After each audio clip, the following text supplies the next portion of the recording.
Welcome to Christian Statesman. I'm your host, Zach Wagner, and this is episode 124.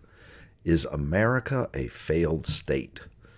Those of us who are studious about geopolitics have noted for some time that the United States sits adjacent to a neighboring nation that is essentially a failed state. Mexico has not functioned as its government was designed for decades.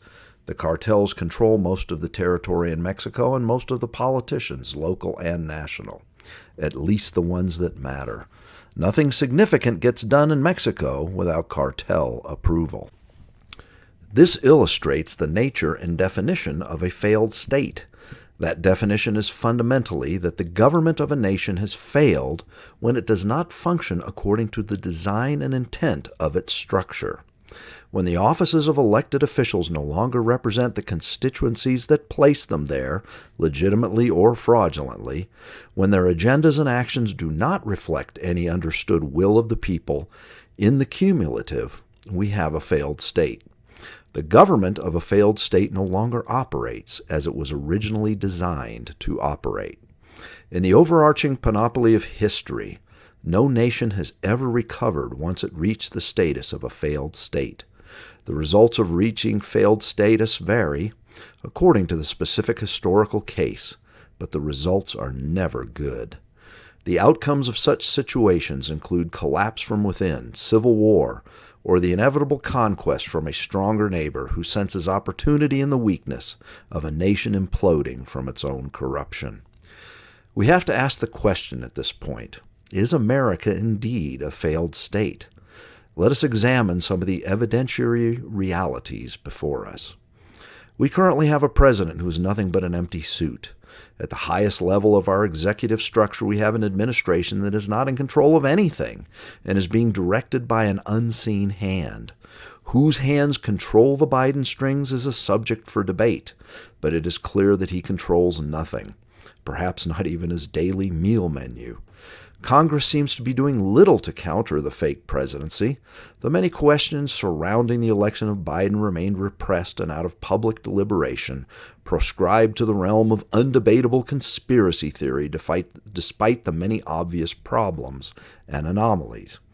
The Federal Reserve is out of control, federal budgets are unsustainable, and over 500 paid representatives in Washington seem committed to address none of the relevant issues, continuing their rhetoric as in times past, assuming it will be sufficient to placate the masses during the current crises.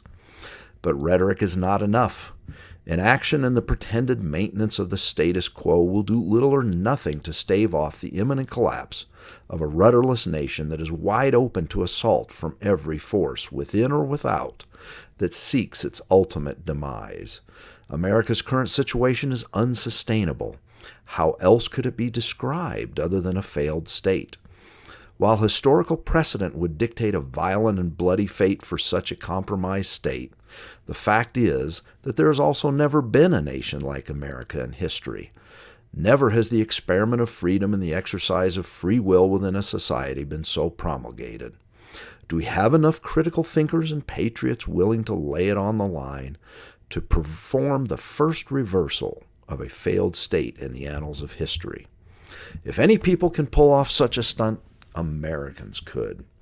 We've done the impossible for 2.5 centuries. Why stop now? Only through American grit, ingenuity, and determination can the failed status of our current leadership be resolved. But the methodology and commitment needed are beyond the reach and scope of the solitary citizen. It will take a significant awakening and a united group effort at many levels to reclaim our ebbing liberties, and also, perhaps, a little divine intervention. Do we have enough patriots left in America to right the listing ship of our constitutional republic? Are there enough rational minds left to focus and demand revolution from encroaching tyranny? It would seem that the numbers are few, but continual overreach and dysfunction at the national level, as well as in many local leaders in blue states, might shake additional citizenry from their slumber.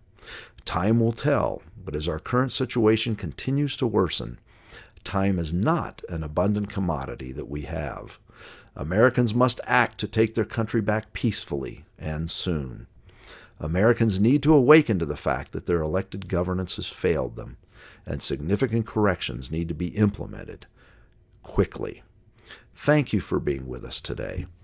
We hope you have a blessed day, and as always, subscribe and keep moving forward.